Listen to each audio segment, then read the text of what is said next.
So sa previous video, nagtackle ta about sa rational functions. So mao niya tong mga results nga nakuha. Diba ato tong gistudyhan ang kadtong mga terms or mga indicators para makahimo ta graph, which is ang kadtong mga value nga makapahimo sa function nga 0, ang domain, ang x-intercept or katong point nga naa siya na butang sa x-axis, ang y-intercept ang point nga naa sa y-axis, kanang naa jud siya sa y-axis, unya ang vertical asymptote, which is ang mga value sa x nga dili pwede gamiton kay maka-undefined sa function, og ang horizontal asymptote. So mo na itong findings sa kani nga function, sa 0 sa taon na walay zeros or walay value sa x nga makapahimo sa function nga 0, kay wala tay variable diraa sa taas, unless kung 1x ang nakabutang diraa magbutang tag, or unless kung nay variable diraa makapahimo tag kanang mga function, makapahimo ta sa function nga 0, pero wala man, so dili pwede, wa tay zeros. Domain, natay domain, bawal mahimong 0 ang x. So meaning ang power kibali sa x, or ang kapangyarihan na kibali sa x, or ang magamit ra ni x kay kadtong mga numbers nga dili equal sa 0, which is mas dako sa 0 or mga positive numbers, or mas gamay sa 0 nga or mga negative numbers. Sa x-intercept, mo to, basta magpangita mag x-intercept, himuon nimo ang f of x or y sa 0 times nato apply the multiplication property of equality, mo man itawag ani, cancel. But since wala man ni na di man ni ma-solution, so wala siya x-intercept. Sa y-intercept, ang kanina pong x may atong himong 0. So nahimo siyang undefined. So kung undefined siya, or kung wala siya solution, wala pud siya y-intercept. Sa vertical asymptote,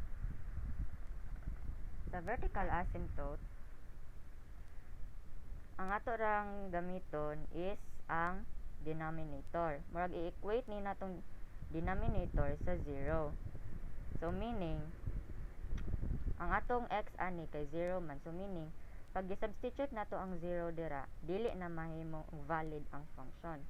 In short, na undefined siya, kay kung 0 ang nakabutang dira, undefined siya. Sunod, sa horizontal asymptote, since unsa to ang mga rules sa horizontal asymptote, kung mas dako ang denominator, or kung mas gamay ang degree sa numerator kaysa sa denominator, ang horizontal asymptote kay 0. Kung parehas ra ang degree or ang exponents sa numerator o sa denominator, atong i-divide nato ang pinakauna nga coefficient sa numerator ug sa pinakauna nga coefficient sa denominator. Kung ang degree sa numerator is mas dako sa degree sa denominator, wala siya horizontal asymptote.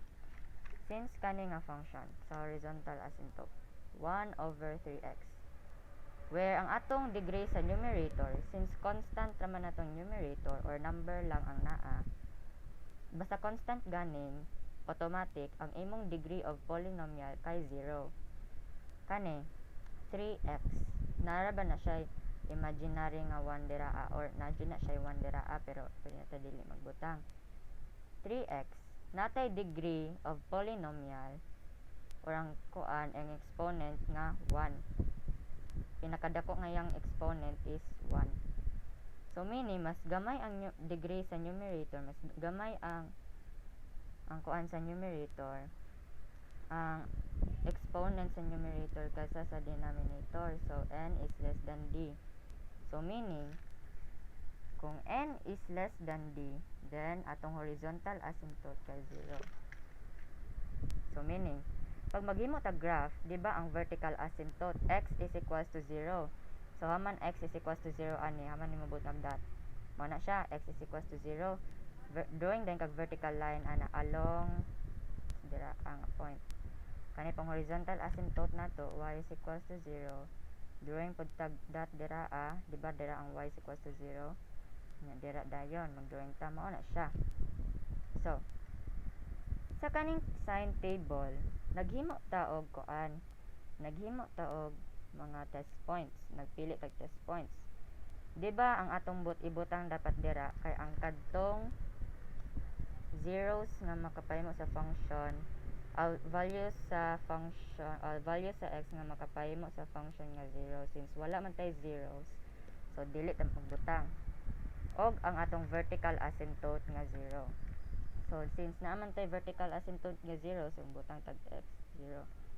As naa pa dito sa akong previous video, kay balo na mo saon pag-solve sa sign table. So, mana siya. So, gipili na ko, x is equals to negative 1, x is equals to positive 1. Substitute dayon. Since kana kay constant raman na, unya ang unsa may sign sa constant, unsa may sign sa constant, di ba positive? So, positive na siya diretso.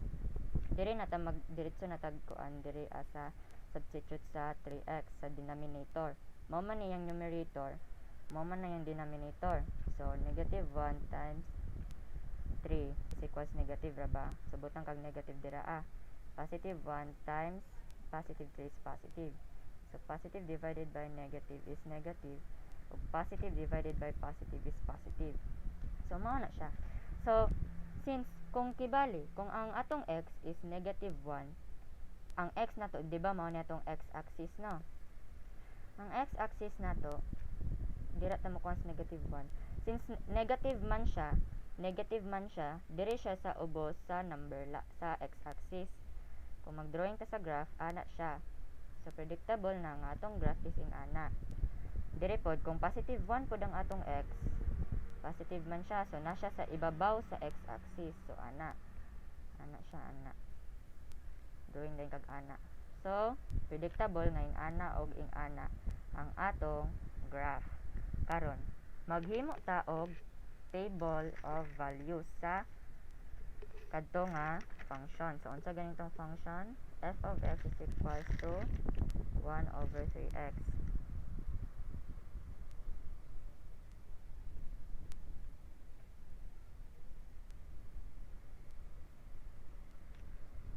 F of x is equals to 1 over 3x.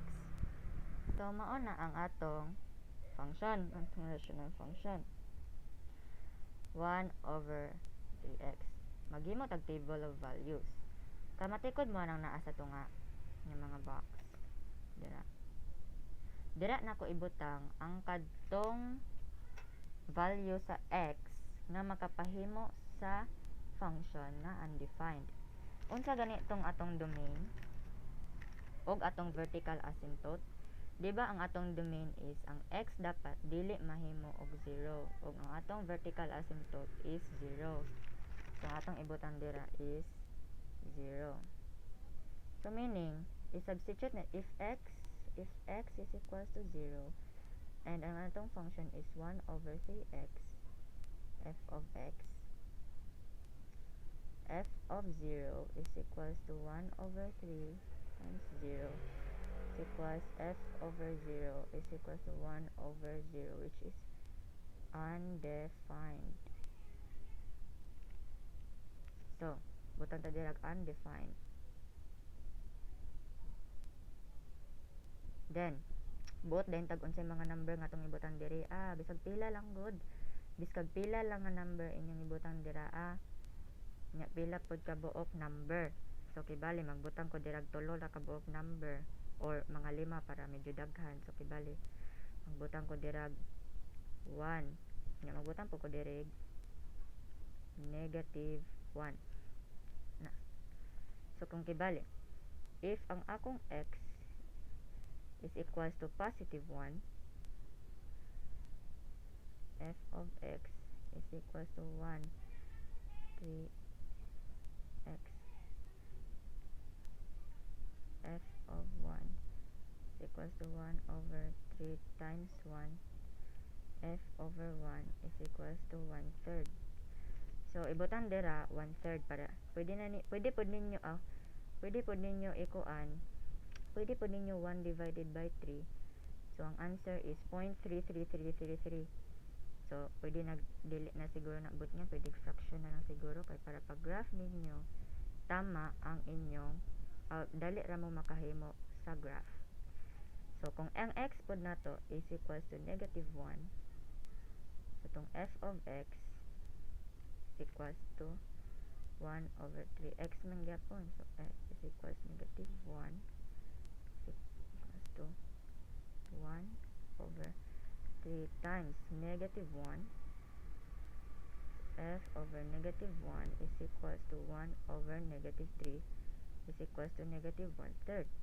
So putang mo dira -1/3 para magbuot kog pila ka number.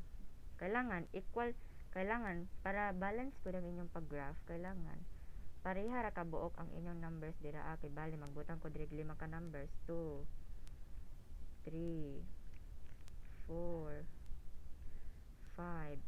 Nya butang pud ko dira -2, -3, -4, -5.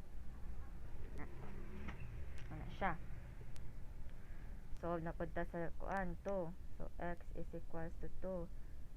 So f of x is equals to -1 times is equals to 1 over 3x. F is equals to 2 man, so 1 over 3, 1 over 6 of x. 1, 6. Di na pud ta. X is equals to -2 equals to 1 over 3x. F of -2 is equals to 1 over 3 times -2. F of -2 is equals to 1 over -6 equals to -1/6. So -1/6. Then napunta sa x is equals to +3. F of x is equals to 1 over 3x. F of x is equals 1 over 3 times 3. F of 3 rather. F of 3 is equals to 1 over 9. So 1 over 9. Di na puspikas. Mag-ana-ana kay ba na pag-sorting.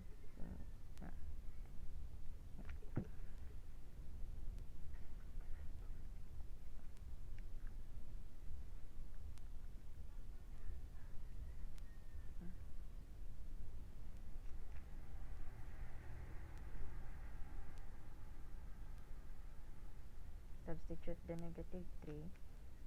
Follow the instructions of ng mag-substitute. Mara gyapon. Kung unsa akong gibuhat dira, mara pa akong ibuhat diri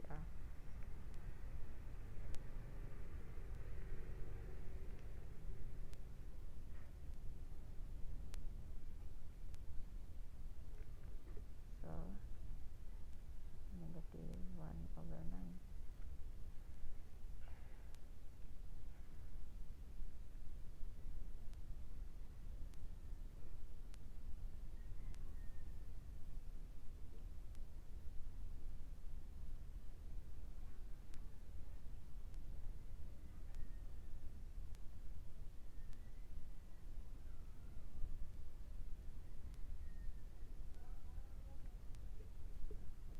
So 1 over 12 man pang answer dira. Tunong pud nimo dira 1 over 12.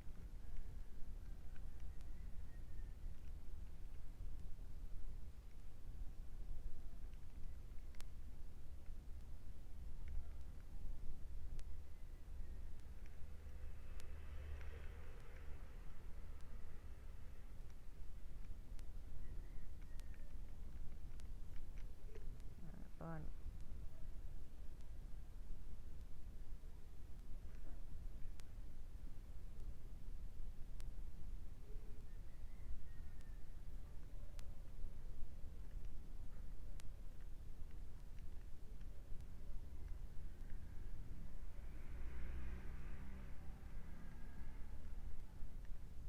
So f of x is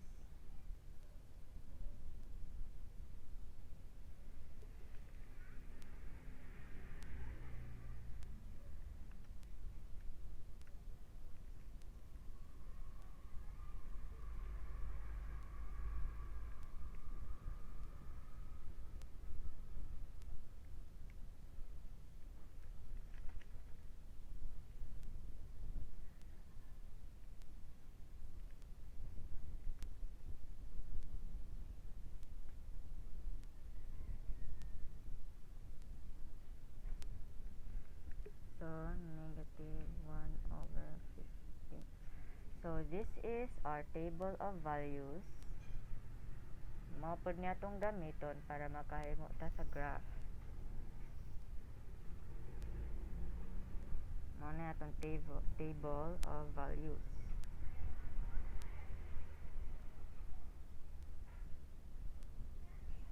So mao na guys, sunod na pod nga part ang graph.